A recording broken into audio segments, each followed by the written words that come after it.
आपके इस प्रोग्राम में बताता हूँ कि ये काबिल इलाज है कैंसर, लेकिन ये आपने खुद अपने बीमारी को काबिल इलाज बनाना है। कभी ऐसा होता है कि कुछ कैंसर जो हैं वो कोई सिम्पटम्स नहीं होते, सिम्प्टोमेटिक होते हैं और उस वक़्त इंसान क्या कर सकता है? कुछ कैंसर्स में तो स्क्रीनिंग रेगुलर है, जैसे ब्रेस्ट कैंसर की स्क्रीनिंग इम्पॉर्टेंट है। आफ्टर 40 इयर्स हर फीमेल को चाहिए कि वो अपनी स्क्रीनिंग करवाए थ्रू अ मेमोग्राम। किसी का कैंसर जो है वो ठीक हो जाए और हमने ऐसे सुनने में आया है कि कुछ सालों के बाद उसको दोबारा भी होने के चांसेस होते हैं, उसकी क्या वजह है? हमारे पास बहुत से ऐसे पेशेंट्स आती हैं जो कि जिनको ब्रेस्ट में गिल्टी होती है और पता लगता है कि उसको 3 या 4 साल से ये गिल्टी थी, वो छुपा के बैठी थी, वो अपनी फैमिली को, अपने बच्चों को नहीं बताना चाहती थी। कौन से डायग्नोस्टिक तरीके हैं जो कि शिफा इंटरनेशनल हॉस्पिटल में भी अवेलेबल हैं?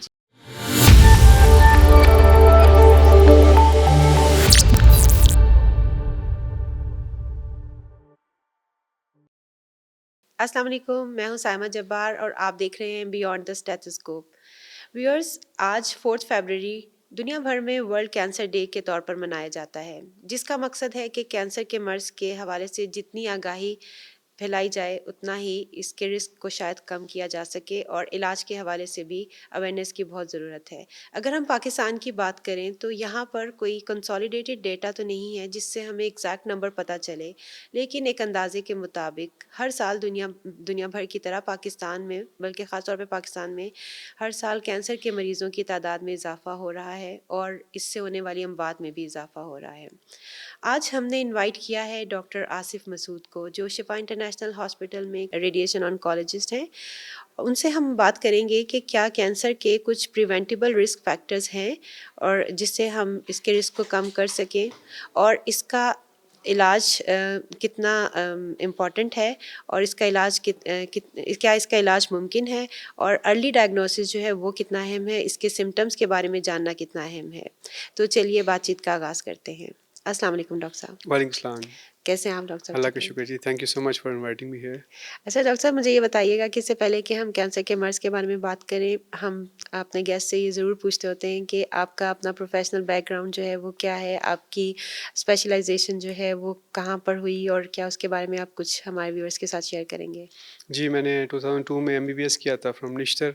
उसके बाद मेरे residency specialization in cancer therapy clinical oncology में मैंने शौकत खानम से की थी। दैट कंप्लीटेड इन 2010 और उसके बाद I joined Shifa and since 2016 13 I am here as a consultant oncologist. Right. अच्छा डॉक्टर साहब, रेडिएशन ऑन्कोलॉजी की फ़ील्ड जो है उसको चुनने की कोई ख़ास मोटिवेशन थी, कोई इंस्पिरेशन थी? क्या ये बता सकते हैं? एक्चुअली 2002-2005 में बहुत कम लोग थे जो ऑन्कोलॉजिस्ट थे पाकिस्तान में। ज़्यादातर लोग जो ज़ाहिर थोड़े से अफोर्डिंग भी होते थे, वो मुल्क से बाहर जाते थे ट्रीटमेंट के लिए। वो बड़ी एक ऐसी जब आप एक कैरियर को चुन रहे होते हैं तो वो ऐसा पॉइंट होता है कि आपने ये सेलेक्ट करना होता है कि कौन सा कैरियर मेरे लिए ठीक रहेगा। कुछ ऐसी इंस्पायरेशन स्टोरीज़ थी इन द फैमिली। मेरी फैमिली में कुछ फ्रेंड्स की फैमिली में, जिससे मुझे मोटिवेट किया कि अगर मैं ऑन्कोलॉजिस्ट नहीं बनूँगा तो ये लोग कहाँ जाएँगे। तो that was I think the point कि मैं इस फील्ड में आया। राइट। अच्छा, that's very interesting. Shifa international hospital में आप कितने अरसे से हैं? सिंस 2013 जी। Right, it's a long time. अच्छा डॉक्टर साहब, जैसे कि मैंने बताया कि आज कैंसर से आगाही का दिन मनाया जा रहा है, तो मुझे ये बताइएगा कि ये वर्ड जो है ये क्यों इतना ख़तरनाक समझा जाता है? क्या वाक़ई में इतना ख़तरनाक है? क्या इसका इलाज मुमकिन नहीं है जो इसके बारे में ऐसे कहा जाता है? देखिए, आगाही का मतलब अवेयरनेस मीन्स कि आपने को एक ख़तरे के बारे में पता होना चाहिए कि ये एक ख़तरा क्या है और हम इस ख़तरे को किस तरह प्रिवेंट या उससे बच सकते हैं। तो कैंसर अवेयरनेस डे हम कैंसर पेशेंट्स के लिए मनाते हैं कि जो पेशेंट्स कैंसर में मुब्तला हैं, जो ट्रीटमेंट करवा रहे हैं या ट्रीटमेंट करवा चुके हैं इवन, तो उनके लिए ये अवेयरनेस हम किस चीज़ पे हम उनको अवेयर करना चाहते हैं। राइट, नंबर वन तो जिनको भी कैंसर नहीं हुआ तो वो ये देखेंगे कि क्या फैक्टर्स हैं जो कि कैंसर कंट्रीब्यूट कर सकते हैं और अपनी ज़िंदगी को किस तरह वो अडेप्ट करके मुख्तलिफ़ चीज़ों से आप कैंसर से बच सकते हैं। और जिनको ये कैंसर हो गया उनके लिए बड़ा इम्पोर्टेंट है कि वो क्या मोटिवेशंस उनको होनी चाहिए, उनके लिए आगे इलाज के क्या थीम्स हैं, वो किस तरह अपनी ज़िंदगी को बेहतर से बेहतर बना सकते हैं। राइट। अच्छा, अगर हम रिस्क फैक्टर्स की बात करें तो मेन रिस्क फैक्टर्स जो हैं जो प्रिवेंटेबल हैं और जो नहीं प्रिवेंटेबल, उन दोनों के बारे में आप ज़रा डिटेल से बताइएगा ताकि हमें अंदाज़ा हो कि वो कौन से रिस्क फैक्टर्स हैं। देखिए कैंसर की ट्रीटमेंट पहले तो हमें पहले देखना चाहिए कि कैंसर क्या होता है। कैंसर बेसिकली हमारी बॉडी पूरी जो है ना खुलियों से बनी हुई है, सेल्स जिसे हम कहते हैं। हर सेल्स की एक टाइमिंग है, अल्लाह ताला ने बनाई हुई है कि वो ख़ास टाइम पे बनता है, ख़ास टाइम पे अपना फंक्शन अदा करके वो ख़त्म डेड हो जाता है और उसके बाद दूसरा सेल उसको रिप्लेस कर लेता है। ये जब कोई इसमें एब्नॉर्मेलिटी हो जाए उस सेल में जिसकी वजह से वो अपनी ज़िंदगी उसकी ख़त्म ना हो सके, वो डेड ना हो सके, तो ज़ाहिर है उसकी एबनॉर्मल प्रोलिफरेशन शुरू हो जाती है, वो एबनॉर्मल तौर पे बनना शुरू हो जाता है। नए सेल भी बनते रहेंगे और पुराना सेल ख़त्म नहीं होगा। This is called cancer. तो ये इम्पॉर्टेंट है। क्या कैंसर जो है वो बॉडी के हर पार्ट में होता है, हो सकता है? और पाकिस्तान में कॉमन जो है वो कौन से कैंसर्स हैं, अगर ख़वातीन और मर्दों दोनों के बारे में बात की जाए तो? जी कैंसर जो है ना ज़ाहिर है बॉडी के डिफरेंट पार्ट्स में हो सकता है। जो सबसे कॉमन कैंसर्स पाकिस्तान में है, पहले तो आपने एक बात शुरू में स्टार्ट में की कि हमारे पास नेशनल कैंसर रजिस्ट्री नहीं है। किसी भी मुल्क में ये बड़ा इंपॉर्टेंट होता है कि उसके फैक्ट्स एंड फिगर्स को जानने के लिए कि आपका कोई डाटा कलेक्शन हो, सेंट्रल डाटा कलेक्शन जिसे कहते हैं। तो रिसेंटली 3-4 साल से एक कैंसर रजिस्ट्री हमारे यहाँ बन रही है पाकिस्तान में और अल्हम्दुलिल्लाह कि वी आर मूविंग फॉरवर्ड। तो अब काफ़ी हद तक हमारे पास डाटा कलेक्शन हो रहा है। Might be in next few years में हमारे पास प्रॉपर कैंसर रजिस्ट्री होगी और हमारे डिफरेंट पेपर्स उसके अकॉर्डिंगली होंगे। जो फर्स्ट कैंसर रजिस्ट्री जो 2018 में हमारे बनी थी, जिसमें काफ़ी सारे सेंटर्स ने का रोल था उसमें, तो उसके मुताबिक जो हमारा सबसे कॉमनेस्ट कैंसर है ना, वो हमारे ओरल कैविटी कैंसर्स हैं, मुँह के कैंसर्स हैं। उसके बाद फीमेल्स में ब्रेस्ट कैंसर सबसे इम्पोर्टेंट है और फिर लंग कैंसर का नंबर आता है। राइट। अच्छा, अगर हम रिस्क फैक्टर्स की बात करें तो क्या हर कैंसर के अलग रिस्क फैक्टर्स हैं? अगर हम ओरल कैंसर की बात करें तो उसके रिस्क फैक्टर्स जो हैं वो क्या है? क्या वही रिस्क फैक्टर्स जो हैं वो किसी और कैंसर के भी हो सकते हैं? जी बिल्कुल आप देखिए अब सबसे ज़्यादा इंपॉर्टेंट कैंसर जो ओरल कैविटी कैंसर है वो क्यों इंपॉर्टेंट है? बाहर वेस्टर्न कंट्रीज़ में ये क्यों ज़्यादा नहीं है? इसकी वजह यही है कि हमारे यहाँ पान, छालिया, निस्वार, ठीक हम्म। है, ये सबसे ज़्यादा कॉमन है। हर आप केपीके में देख लें, सोइटो से हर बंदा निस्वार यूज़ कर रहा है और वो इसको एक फ़ैशन समझते हैं, एक पार्ट एंड पार्सल समझते हैं ज़िंदगी का। इसी तरह अगर आप अपनी सिंध की बेल्ट को देख लें, कराची और इससे रिलेटेड जो इलाके हैं, वो ये पान, छालिया जो है ना, ये बहुत कॉमनली यूज़ करते हैं। इसका असर ज़रा लॉन्ग टर्म होता है। आफ्टर फ्यू इयर्स आपके अंदर, आपके मुंह के अंदर इरिटेशन होती है, क्रॉनिक इरिटेशन, जिसकी वजह से कैंसर बन जाता है। तो ये सबसे मोस्ट कॉमन कॉजेज़ ये हैं इसमें। राइट। और सेकंड मोस्ट कॉमन लंग में हमें पता है वो तो वर्ल्ड वाइड है, स्मोकिंग। अब जी। स्मोकिंग में सिगरेट स्मोकिंग तो है, दो कि एज अ फैशन भी है और लोग यूज़ करते हैं। सेकंड में यहाँ पे ये इंपॉर्टेंट करना चाहूँगा, हमारे यहाँ हुक्का स्मोकिंग भी बहुत कॉमन है क्योंकि हमारी हम्म। 2/3 ऑफ द पॉपुलेशन तो रूरल एरियाज़ में रहती है ना, हम्म। गाँव में रहती है। वो वहाँ पे हुक्का बहुत ज़्यादा इस्तेमाल किया जाता है राइट। और हुक्का ज़्यादा स्ट्रॉन्ग है, कार्सिनोजेनिक है एज़ कम्पेयर टू सिगरेट के। राइट। और ये जो शीशा होता है, क्या ये हाँ, कितना? ये बड़ा अच्छा फैक्टर आपने किया। शीशा हम समझते हैं शायद ये कुछ भी नहीं है, ये नॉन टॉक्सिक सी चीज़ इट्स है, just a fashion. Just a fashion है। इसमें भी कार्सिनोजेन है, इसमें भी स्मोक है। जहाँ का स्मोक का एलिमेंट होगा वहाँ कार्सिनोजेन होंगे। अगर ख़वातीन के हवाले से बात करें तो ब्रेस्ट कैंसर जो आपने कहा कि मोस्ट कॉमन है, उसका जो है रिस्क फैक्टर वो क्या है ज़्यादा? अच्छा, ब्रेस्ट कैंसर का जो रिस्क फैक्टर है ना, वो कोई वेल एस्टेब्लिश्ड नहीं है। उसमें जो इम्पोर्टेंट चीज़ें हैं वो हमारे यहाँ ओबेसिटी भी एक चीज़ है। लैक ऑफ एक्सरसाइज और ज़्यादा खाना, फैटी डाइट इस्तेमाल करना, जिसकी वजह से हमारा बीएमआई बढ़ जाता है। That is one of the cause, क्योंकि इस तरह से जो फीमेल्स हार्मोन्स हैं ना, उनका एक्सपोजर ज़्यादा होता है, जिसकी that's one of the cause जिसकी वजह से ब्रेस्ट कैंसर हो सकता है। सेकंड है जी ब्रेस्ट फीडिंग ना करना, जो कि नॉन है। स्पेशली जो हमारी हाई सोसाइटी है उसमें ये फैशन एक नॉर्म बन गया है कि ब्रेस्ट फीडिंग नहीं करनी। उन उन पेशेंट्स में ये प्रॉब्लम हो सकता है, उन ख्वातीन में ये प्रॉब्लम हो सकता है। जी। ठीक है। और about their 5% of the cases जिसमें ये जेनेटिक्स हैं कि हमारी जो पॉपुलेशन एक पॉपुलेशन से दूसरी पॉपुलेशन में आ रहा है because of the family marriages.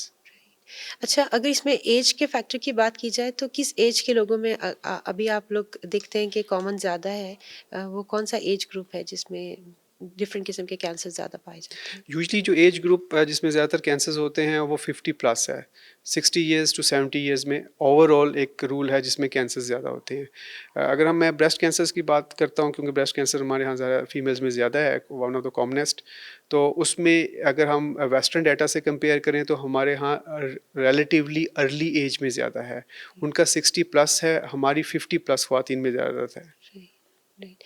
अच्छा, अब हम अगर बात करें सिम्टम्स की, रिस्क फैक्टर को रिड्यूस कर, हम बल्कि पहले हम रिस्क फैक्टर की रिड्यूस करने की बात कर सकते हैं कि कौन से रिस्क फैक्टर्स हैं जो कि आपके अपने हाथ में हैं, जिनको कंट्रोल करके किसी हद तक कैंसर के ऊपर को प्रिवेंट किया जा सकता है? देखिए, कुछ चीज़ें तो ऐसी होती हैं कि जो हमारी ज़िंदगी में हमारे कंट्रोल में नहीं होती। वो जो होना है वो तो होके रहना है। लेकिन कई चीज़ें ऐसी हैं जो अवेयरनेस का प्रोग्राम मतलब भी ये होता है कि हम उन चीज़ों को आइडेंटिफ़ाई करें जो हमारे लिए हार्मफुल हैं।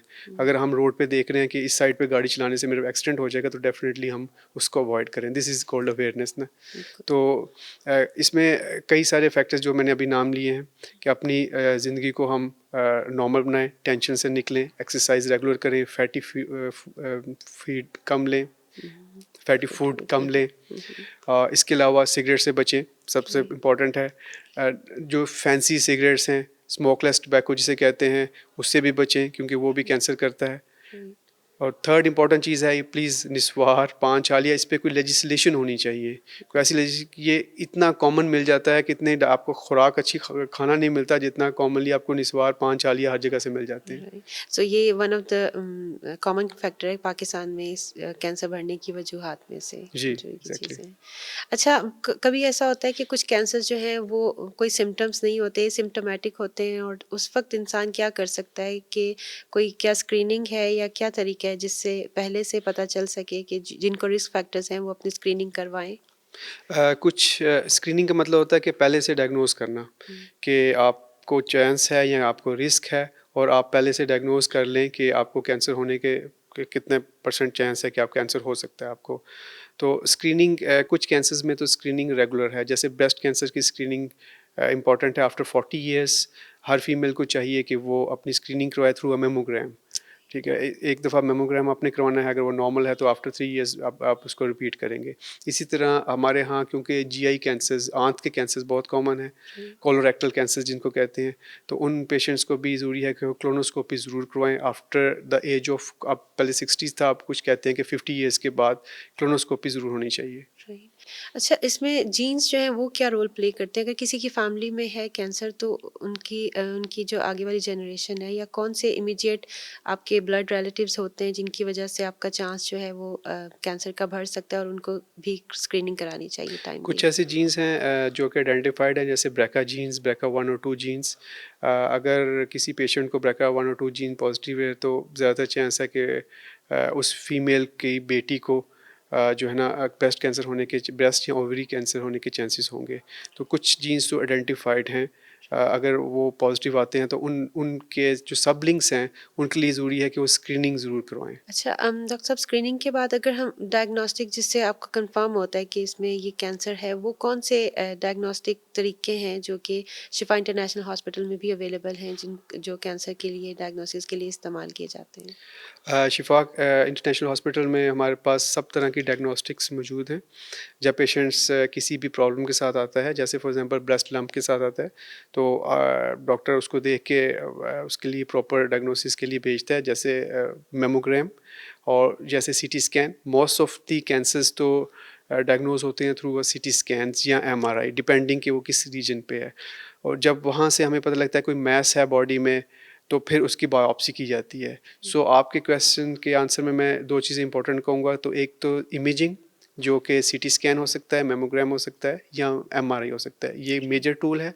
सेकंड, इसको कंफर्म किया जाता है बायोप्सी से। ये बताइएगा कि कितना इम्पोर्टेंट है कि जो आपस में कोऑर्डिनेशन है डिफरेंट डिपार्टमेंट्स की, जैसे कि शिफा इंटरनेशनल हॉस्पिटल का कैंसर सेंटर है, वो किस तरह से कोलैबोरेट करता है डिफरेंट डिपार्टमेंट्स के साथ डायग्नोसिस में और फिर इलाज के हवाले से? कुछ एरियाज़ में हमने वन स्टेप क्लिनिक है, जैसे ब्रेस्ट में वन स्टेप क्लिनिक है। कोई पेशेंट आपके पास लंप के साथ या गिल्टी के साथ आता है तो उसको फ़ौरन डॉक्टर देखता है और डॉक्टर उसको रेफ़र करता है मेमोग्राम के लिए।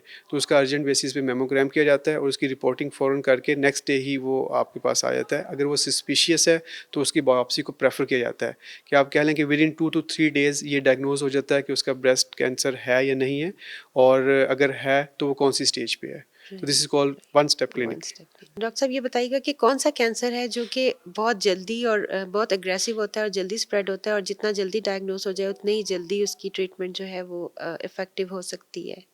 कुछ कैंसर्स हैं जैसे कि सर्वाइकल कैंसर्स, यूट्रस का जो एक पार्ट होता है उसको सर्वेक्स बोलते हैं, वो कैंसर्स बहुत जल्दी स्प्रेड होते हैं। तो कोशिश की जाती है कि जितनी अर्ली डायग्नोसिस हो उतनी जल्दी उनकी ट्रीटमेंट स्टार्ट कर दें। सेकेंडली लंग के कैंसर्स हैं, specially small cell lung cancers, ये कैंसर्स बड़े स्पीडली बढ़ते हैं। Third important is the oral cavity cancers, ये कैंसर्स भी बहुत रैपिडली मल्टीप्लाई करते हैं। तो जितनी जल्दी डायग्नोसिस हो जाए उतनी जल्दी कोशिश की जाती है उसकी ट्रीटमेंट स्टार्ट कर दें। अच्छा ये बताइएगा कि अगर वंस डायग्नोस हो जाए कि किसी शख्स को कैंसर है, तो वो इलाज में जल्दी ना करे, तो ये कितना खतरनाक हो सकता है, और इसमें कोई मिथ्स वगैरह जो है उनका क्या रोल होता है इसके स्प्रेड होने में? देखिए, ये बहुत इंपॉर्टेंट क्वेश्चन है। हम लोग ना एक अवॉइडेंस है हमारी कौम में भी कि हम डरते हैं कि कैंसर ना हो जाए या खुदा न खास्ता। हमारे पास बहुत से ऐसे पेशेंट्स आती हैं जो कि जिनको ब्रेस्ट में गिल्टी होती है, और पता लगता है कि उसको 3 या 4 साल से ये गिल्टी थी, वो छुपा के बैठी थी, वो अपनी फैमिली को, अपने बच्चों को नहीं बताना चाहती थी। ज़रा उसके अंदर ये डर था कि ये कहीं कैंसर ना निकल आए। अब जब वो हमारे पास 3-4 ईयर्स के बाद आती है तो वो स्टेज 4 कैंसर होता है। तो ज़ाहिर है जिसमें आप उसको ठीक नहीं कर सकते हैं, अब उसकी वो क्यूरेटिव ट्रीटमेंट नहीं है। तो कैंसर में मेन प्रिंसिपल ही ये है कि अगर आपको कोई गिल्टी या कोई ऐसी चीज़ फ़ील होती है तो आप अवॉइड मत करें। नंबर 1 तो ये ज़रूरी नहीं है कैंसर ही हो, ये कुछ और भी चीज़ हो सकती है, लेकिन प्लीज़ उसको रूल आउट ज़रूर करें थ्रू प्रॉपर डॉक्टर के थ्रू। और एक दफ़ा डायग्नोज हो जाए तो उसकी treatment as early as possible शुरू कर दें, क्योंकि कैंसर के इलाज का दारोमदार ही डिपेंड करता है स्टेज पे। जितनी अर्ली स्टेज होगी उतना इलाज आपका कामयाब होगा। रफली मैं आपको बताऊं, stage 1 cancers there is 90% chance कि आप ठीक हो जाएंगे, 90%। स्टेज 2 में it goes to about 80, 75 to 80। Stage 3 में इट रिमेन्स अबाउट 50%। और stage 4 definitely you can't cure, ये ख़त्म नहीं हो सकते। ये स्टेजेस जो हैं ये किस तरह से बनाई जाती हैं? ये कौन स्टेजेस का मतलब आप समझाएंगे कि क्या होती हैं ये हाँ स्टेजेस जी, राइट। कैंसर की? जब एक दफ़ा डायग्नोज हो जाता है कि इनको कैंसर है तो हम उसकी स्टेज करते हैं। स्टेज का मतलब होता है कि वो कैंसर अपनी जगह पे कहाँ कहाँ गया हुआ है, वो लोकली उस एरिया में कितना बढ़ा हुआ है, उसने इर्द गिर्द के हदूदों को कितना पकड़ा हुआ है, और वो क्या अपनी जगह से छोड़ के बॉडी के दूसरे पार्ट्स में भी गया हुआ है, जैसे फेफड़ों में, जैसे जिगर में, जैसे बोन्स में, जो आमतौर पे कैंसर्स जाते हैं। तो अगर वो इतनी जगह पे स्प्रेड हुआ हुआ तो वो स्टेज 4 होता है। अगर वो उस उतने एरियाज़ में नहीं है तो वो स्टेज 1 टू स्टेज 3 तक जाता है। राइट। तो जो बोन कैंसर होता है ये क्या सेकेंडरी कैंसर होता है, या ये भी डायरेक्ट बोन का कैंसर भी हो सकता है? हाँ जी, बोन के भी एग्जैक्ट कैंसर्स होते हैं। वो सेकेंडरी कैंसर्स नहीं होते, उनको मेटास्टैटिक नहीं कहते, वो अपने बोन के कैंसर्स होते हैं। अच्छा ये बताइएगा कि क्या आपके पास इस तरह के भी पेशेंट्स आते हैं जिन्होंने कोई और तरीके इस्तेमाल किए, कोई टोटके इस्तेमाल किए हो, या किसी और ने कुछ किया हो तो वो यूज़ किया हो जिसकी वजह से जो है ये स्प्रेड हो गया हो या ख़राब हो गया, और फिर ट्रीट करना जो है वो ज़्यादा मुश्किल हो रहा हो और लोग अपनी जान भी गंवा जाते हो इसमें? इसके बारे में बताइएगा। जी, ये बहुत इंपॉर्टेंट क्वेश्चन है जी, जो हमने अपना डाटा को हम एनालिसिस करते हैं, हम देखते हैं ज़्यादातर केसेस हमारे स्टेज 3 या स्टेज 4 के आते हैं। उसकी क्या वजह है? उसकी वजह भी यही है कि हमारे यहाँ पाकिस्तान में स्पेशली, और एशिया इस कंट्री में, इंडिया, पाकिस्तान में जो हमारे जो मिथ्स हैं ना बहुत ज़्यादा हैं। Hakims, homeopaths, quacks, other quacks जो कि टोटकों से दम दरूद सबसे बड़ी बात, ठीक है? तो ये जो पेशेंट्स हैं ना वो कोशिश करते हैं हमारा आसानी से इलाज हो जाए और क्विक इलाज हो जाए। तो ये लोग उनके हाथे चढ़ जाते हैं, और हमारे पास उस वक़्त आते हैं जब वो स्टेज 4 हो चुके होते हैं। तो इन बिलीफ से हमें निकलना है। एक प्रॉपर तरीका है इलाज का, और मैं आपके इस प्रोग्राम में बताता हूँ कि ये काबिल इलाज है कैंसर, लेकिन ये आपने ख़ुद अपने बीमारी को काबिल इलाज बनाना है। आप जल्दी आएंगे, आपकी ट्रीटमेंट सक्सेसफुल होगी। आप अगर लेट होंगे तो मुश्किल होगी। और हर मुश्किल के बाद आसानी है। हम आसानी ढूँढ रहे होते हैं कि नहीं अगर मैं दमदरूद के पास चले जाऊँगी, मुझे तावीज़ देंगे, मैं ठीक हो जाऊँगी, या मैं फ़लाँ पानी पढ़ के पीऊँगी, मैं ठीक हो जाऊँगी। ठीक है, हमें अल्लाह ताला पे बिलीव है, शिफ़ा अल्लाह ताला ने देनी होती है, लेकिन अल्लाह ताला ने एक प्रॉपर वे बताया आपको कि आपने कहाँ जाना है और कहाँ से ट्रीटमेंट करवानी है। तो क्या इस तरह के भी केसेस आते हैं, किसी को लम्प फील हुआ कहीं पर और उसने जाके किसी लोग या फिर किसी नॉन क्वालिफाइड पर्सन से सर्जरी करवा ली और वो एक्चुअली कैंसर था, और इस तरह के कैंसर्स भी आपके पास आते हैं कभी? जी, अनफॉर्चुनेटली हमारे पास ज़ाहिर है बहुत से ऐसे कैंसर्स आते हैं कि जो किसी फीमेल्स को अगर लम्प फ़ील हुआ तो उसके एक्चुअली कुछ गाइडलाइंस होती हैं। अगर आप लम्प फ़ील हुआ तो मेमोग्राम करवाएँ, मेमोग्राम के बाद आपको सस्पिशियस है तो उसकी बायोप्सी करें और उसके मुताबिक फिर डिसाइड करें कि आपने सर्जरी करनी है और कौन-सी सर्जरी करनी है। हम्म, अनफॉर्चुनेटली ज़ाहिर है हमारे जो पेरिफेरी से पेशेंट्स आते हैं, तो लम्प फ़ील हुआ तो डायरेक्टली उसकी सर्जरी कर दी जाती है, जो ज़रा इनकम्प्लीट सर्जरी होती है और पता लगता है ये कैंसर था, तो फिर बड़ा मुश्किल होता है उसको देखना कि कौन सी स्टेज है और अब हमने दोबारा सर्जरी करनी है या अपने आगे फर्दर क्या प्लान करना है। राइट। अच्छा डॉक्टर साहब, अगर ट्रीटमेंट की बात करें तो कितनी किस्म की ट्रीटमेंट होती हैं, और जो क्या तरीक़ाकार हैं, जो शिफा इंटरनेशनल हॉस्पिटल में भी डिफरेंट ट्रीटमेंट के ऑप्शंस हैं, या फिर जो ज़रूरी हैं वो बता दीजिएगा डिफरेंट डिपार्टमेंट्स का। कैंसर का इलाज मल्टी मोडालिटी होता है। मल्टी मोडालिटी का मतलब है डिफरेंट टाइप्स की ट्रीटमेंट है, जो डिपेंडिंग अपॉन द स्टेज के उस पेशेंट के साथ वो ट्रीटमेंट्स की जाती हैं। जिसमें से सबसे इम्पोर्टेंट सर्जरी है। सर्जरी के थ्रू आप कैंसर को रिमूव कर दें। उसके बाद कीमोथेरेपी है, डिपेंड करता है कौन सी स्टेज है कि उसको कीमो पहले देनी है सर्जरी से या कीमोथेरेपी बाद में करनी है। कीमोथेरेपी बेसिकली टीकों के साथ इलाज किया जाता है, ड्रिप में टीके मिला के उसके साथ इलाज होता है। Third important is radiation. Radiation एक लोकल ट्रीटमेंट है कि आपने उस एरिया को देनी होती है, वो भी आम तौर पे सर्जरी के बाद ज़्यादातर की जाती है। Okay. और इसके बाद कुछ हार्मोनल थेरेपीज़ हैं, वो भी डिपेंड करता है कि आपकी किस बॉडी का कैंसर है और वो हार्मोन पॉजिटिव है नेगेटिव है। और आजकल इम्यूनोथेरेपीज़ आ रही हैं, इम्यूनोथेरेपीज़ और टारगेटेड थेरेपीज़ हैं, जो कि एक हमारे इस ट्रीटमेंट का हिस्सा हैं। और शिफा इंटरनेशनल में ये सारी मोडालिटीज़ हमारे पास एक रूफ़ के अंदर मौजूद हैं। राइट। अच्छा डॉक्टर साहब, शिफा ट्यूमर बोर्ड के बारे में बताइएगा कि वहाँ पर किस तरह से आप लोग डिसाइड करते हैं कि किस पेशेंट के लिए कौन सा इलाज जो है वो सूटेबल है, पहले कौन सा ट्रीटमेंट करना है और बाद में कौन सा? शिफा में हमारे पास जब पेशेंट आता है तो हम पहले उसको डायग्नोस करके ट्यूमर बोर्ड में लेके जाते हैं। ट्यूमर बोर्ड में सारे कंसल्टेंट्स मौजूद होते हैं मुख्तलिफ़ स्पेशलिटी के, जिसमें से पैथोलॉजिस्ट, रेडियोलॉजिस्ट, सर्जन्स, हमारे और ऑन्कोलॉजी कोलीग्स और ये सारे मौजूद होते हैं और वहाँ पे हम उसकी स्टेज के मुताबिक पेशेंट का डिसाइड करते हैं कि आगे ट्रीटमेंट कौन सी बेहतर होगी। तो इसे मल्टी मोडालिटी अप्रोच कहते हैं। तो मल्टी मोडालिटी अप्रोच बहुत इंपॉर्टेंट है कैंसर के ट्रीटमेंट में। इसमें आपका आउटकम बढ़ता है, इसमें पेशेंट का फ़ायदा होता है। अच्छा डॉक्टर साहब, रेडिएशन थेरेपी और कीमोथेरेपी के बारे में ज़रा डिटेल में बताइएगा। लोगों के जहन में शायद कोई मिथ्स वगैरह भी हैं कि इससे साइड इफ़ेक्ट्स बहुत ज़्यादा होते हैं, और कुछ लोग चाहते हैं कि हम ये ना करवाएं, और अगर ज़रूरी हो तब भी ना करवाएं, तो ये कितना ख़तरनाक साबित हो सकता है? देखिए डेफ़िनेटली जब बीमारी इतनी बड़ी है तो साइड इफ़ेक्ट्स तो होते हैं। हम उसको ये नहीं कह सकते कि बिल्कुल कुछ नहीं होगा। मैं अपने पेशेंट्स को ये समझाता हूँ कि आप पे जंग मुसल्लत हो गई है। हम्म, अब आप पे अटैक हो गया है तो अब आप ज़रा उसका चाकू छुरी से के साथ उससे जंग नहीं जीत सकते। आपको तोप के साथ, आपको बड़ी गन्स के साथ, रॉकेट लॉन्चर्स के साथ अटैक का उसका हम जवाब देना है। तो ज़ाहिर है इसमें थोड़ी-सी मुश्किल होगी, लेकिन अल्टीमेटली सक्सेस आप बाद में आपकी है, जीत आपकी ही होनी है। तो हर मुश्किल के बाद आसानी है, ये सबसे इम्पोर्टेंट पैगाम होता है पेशेंट्स को जो कि जिनको कैंसर ट्रीटमेंट होती है। तो कीमोथेरेपी के अपने साइड इफ़ेक्ट्स हैं, लेकिन ज़ाहिर है एक मॉनिटर्ड एनवायरनमेंट में कीमोथेरेपी की जाती है। हमारे पास बहुत अच्छा कीमो बे है, जो कि वर्ल्ड स्टैंडर्ड है। तो उसकी रेगुलर पेशेंट्स की मॉनिटरिंग होती है, उस कीमो बे में। उसके बाद कोई प्रॉब्लम अगर पेशेंट को होता है तो हमारे पास बैकअप है, इमरजेंसी टीम्स हैं हमारे पास और रेगुलरली पेशेंट्स को फ़ॉलो किया जाता है। अ, इन छोटे प्रॉब्लम्स या इन कॉम्प्लिकेशंस को हम एड्रेस करते हैं अकॉर्डिंग टू द पेशेंट्स। अच्छा, इसमें इमोशनल हेल्थ जो है वो कितनी इम्पोर्टेंट होती है, और किसी का विल पावर जो है वो पेशेंट की वो कितनी इम्पोर्टेंट है? अगर किसी को कैंसर हो जाए तो आप लोग किस तरह से, अगर आपने ये न्यूज़ ब्रेक करनी है या जिसके पास भी वो आते हैं, तो वो आप इसको किस तरह से डील करते हैं, और क्या इसमें आपको कोई और साइकेट्रिस्ट वगैरह की हेल्प भी रिक्वायर्ड होती है? जी, सबसे इम्पोर्टेंट न्यूज़ ब्रेकिंग यही होती है कि जब कोई आपको पता लगता है कि इस पेशेंट को कैंसर है, तो उसको बैठ के बताना कि आपको कैंसर है।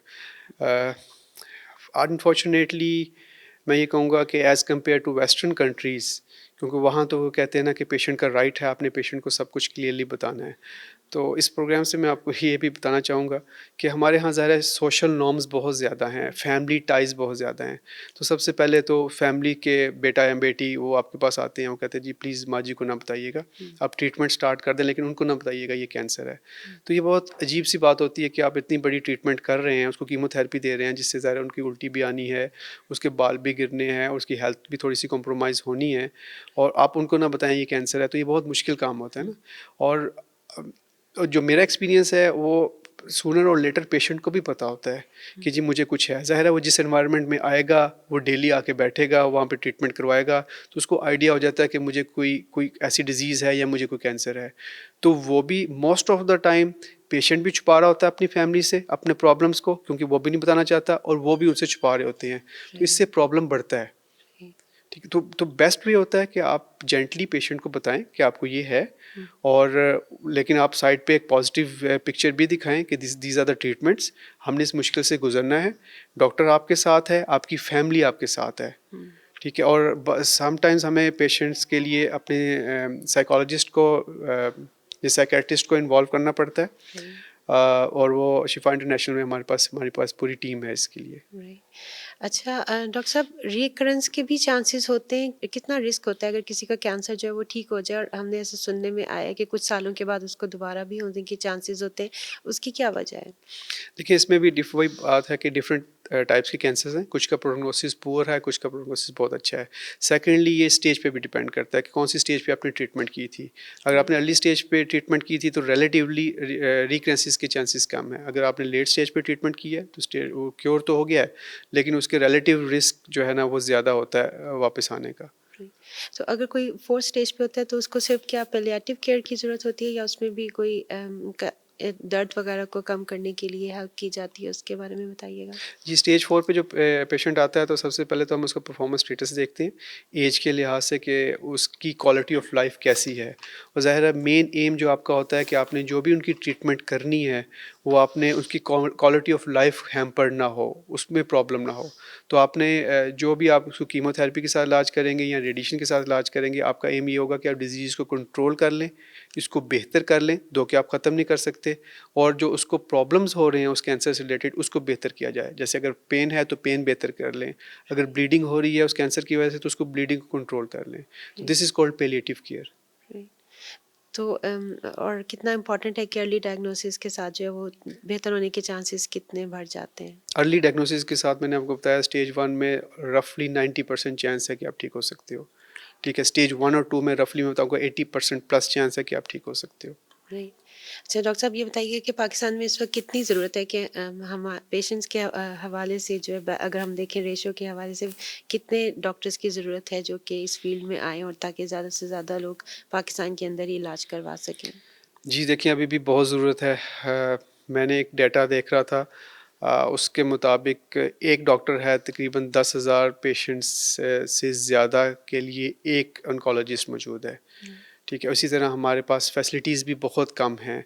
रेडिएशन के यूनिट्स मुश्किल से 20 से 25 यूनिट्स हैं पूरे पाकिस्तान में जहाँ पे रेडिएशंस की फैसिलिटीज़ हैं। इसी तरह कीमोथेरेपी और बाकी फैसिलिटीज़ को देखें तो बहुत कम है।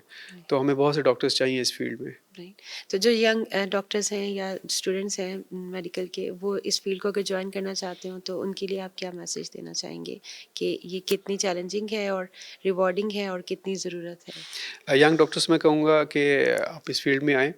चैलेंजिंग है, और आई थिंक कि एक डॉक्टर का काम ही चैलेंजिंग फील्ड्स को ये चैलेंजिंग पेशेंट्स को ठीक करना है। आसान तो सारे करते हैं, ठीक है। और सबसे इम्पोर्टेंट जो चीज़ है, जब इस कैंसर पेशेंट सबसे ज़्यादा दुखी होता है, इमोशनली सबसे ज़्यादा वो कंसर्न होता है।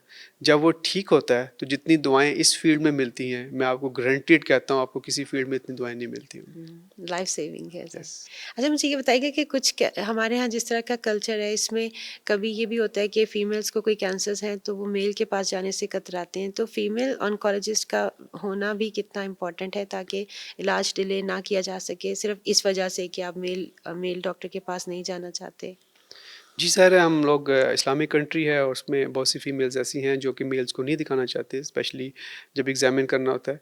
तो उसमें हमारे पास तो यहाँ पे फ़ीमेल डॉक्टर्स हैं, तो हम उनको रेफ़र कर देते हैं फ़ीमेल डॉक्टर्स के पास, या जब एग्ज़ामिनेशन एक्चुअली होता है तो हम कोशिश करते हैं फ़ीमेल कोलीग्स के साथ एग्ज़ामिन करें।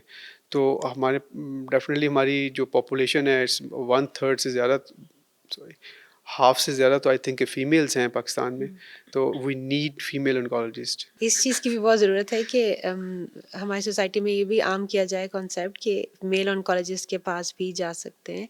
ये एक बीमारी है और इसका इलाज जो है वो इक्वली मेल और फीमेल कर सकते हैं। जी, बिल्कुल ऐसे ही है। देखिए, डॉक्टर के लिए मेल और फीमेल कुछ नहीं होता, डॉक्टर के लिए पेशेंट पेशेंट होता है। तो वो मेल हो या फीमेल हो, डेफ़िनेटली उसकी उसको एड्रेस करना, उसकी ईगो को या उसकी जो ख्वाहिश है उसको एड्रेस करना इम्पोर्टेंट होता है। हम मेरे पास जो पेशेंट फीमेल आती है, मैं सबसे पहले हम उनसे कंसेंट लेते हैं कि जी हमने आपको एग्ज़ामिन देता है। आजकल वैसे मोस्ट ऑफ द फीमेल्स हैं जो कि डॉक्टर को ज़ाहिर है इजाज़त दे देती हैं, कि कुछ लोगों की कुछ रिज़र्वेशंस होती हैं। तो हम उसके लिए हमारी जो फीमेल कोलीग्स होती हैं, स्पेशली जो हमारे पास असिस्टेंट हैं या हमारे पास स्टाफ्स हैं, तो हम उनकी हेल्प लेते हैं कि वो उनको एग्ज़ामिन कर लें। और क्वालिफाइड ऑन्कोलॉजिस्ट के पास जाना कितना ज़रूरी है? इसकी वजह से भी क्या कोई नुकसान हो सकता है कि आप क्वालिफाइड डॉक्टर के पास ना जाएँ और कैंसर की ट्रीटमेंट जो है वो गलत हो जाए? जी, एग्ज़ैक्टली इसमें वही वाली बात है, क्वैक्स या नॉर्मल डॉक्टर्स डेफ़िनेटली जो जिनको ऑन्कोलॉजी का नहीं पता वर्सेस क्वालिफाइड ऑन्कोलॉजिस्ट। एक ऑन्कोलॉजिस्ट या कैंसर स्पेशलिस्ट ही है ना जो कैंसर को बेहतर जान सकता है। एक बाहर एक अच्छा सर्जन हो सकता है या बाहर एक अच्छा डॉक्टर और हो सकता है, लेकिन उसको कैंसर का नहीं पता। तो एक स्पेशलिस्ट के पास जाना ज़रूरी है। अच्छा, एंड पर आप कोई मैसेज देना चाहेंगे कैंसर से बचाव के लिए जो अब इंसान कर सकता है क्या? लाइफ़स्टाइल के बारे में कुछ मैसेज दें हमारे अवाम को और आज के डे के हवाले से। आज के दिन के हवाले से मेरे 2 इम्पोर्टेंट मैसेज होंगे। सबसे पहले तो प्रिवेंशन है कि हम बचें इस बीमारी से, जो रिलेटिवली जिसको हम मूज़ी बीमारी कहते हैं, जहाँ तक हम बच सकते हैं। उसको बचने के लिए इम्पोर्टेंट है कि हमें रिस्क फैक्टर्स का पता हो कि जो कम से कम हम अवॉइड कर सकते हैं, अपनी ज़िंदगी को बेहतर कर सकते हैं, उनसे अवॉइड करके, और हमारा चांस है कि हम उन कैंसर्स को नहीं होने जाएँगे। जैसे अगेन स्मोकिंग है, जैसे निस्वार पान खा लिया है, जैसे अपनी लाइफ़ को खुश रखें, हम रेगुलर एक्सरसाइज़ करें, अच्छा खाना खाएँ, फैटी डाइट से बचें, तो होपफुली शायद हम कुछ हद तक कैंसर से बच सकते हैं। दूसरा मेन प्रोग्राम मैसेज जो है ना, क्योंकि कैंसर डे का मैसेज है, वो पेशेंट जो कैंसर से सफ़र कर रहे हैं या जो ठीक हो चुके हैं, उनके लिए इम्पोर्टेंट है कि उन्होंने अपने आप को मोटिवेट रखना है। जो कि ट्रीटमेंट में हैं, उन्हें अपने मोटिवेट रखना है कि yes they can be cured, वो ठीक हो जाएँगे। आज की मुश्किल है, कल की आसानी है।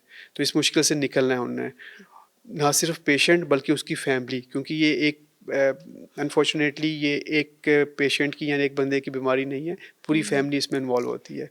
तो फैमिली की सपोर्ट बहुत इंपॉर्टेंट होती है उस पेशेंट के लिए। तो हम हमेशा से फैमिली से कहते हैं कि प्लीज़ पॉजिटिव आपने अप्रोच रखनी है टुवर्ड्स द पेशेंट, के वो उसको मोटिवेट करके रखें और इस मुश्किल से निकालें। Right, thank you very much doctor साहब। व्यूअर्स, उम्मीद है आज कैंसर के हवाले से आपकी इन्फॉर्मेशन में इजाफा हुआ होगा। अपने रिस्क फैक्टर्स को जो हमारे हाथ में है कम से कम हम कुछ परसेंट तक कम कर सकते हैं और डायग्नोसिस, अर्ली डायग्नोसिस जो है वो की है इलाज की कामयाबी के लिए। इसलिए ज़रूरी है कि अपना और अपनी फैमिली के हवाले से या अपने जानने वालों में किसी को भी अगर किसी तरह के सिम्टम्स हों तो उसको क्वालिफाइड डॉक्टर्स के पास और क्वालिफाइड और एक प्रोफेशनल जगह पर लेके जाएं जहां पर कैंसर की ट्रीटमेंट जो है वो सही तरीके से हो सके, ताकि जल्द अज जल्द इसका पता चला जा सके और इसको ट्रीट किया जा सके। इजाज़त दीजिए, अल्लाह हाफ़िज़।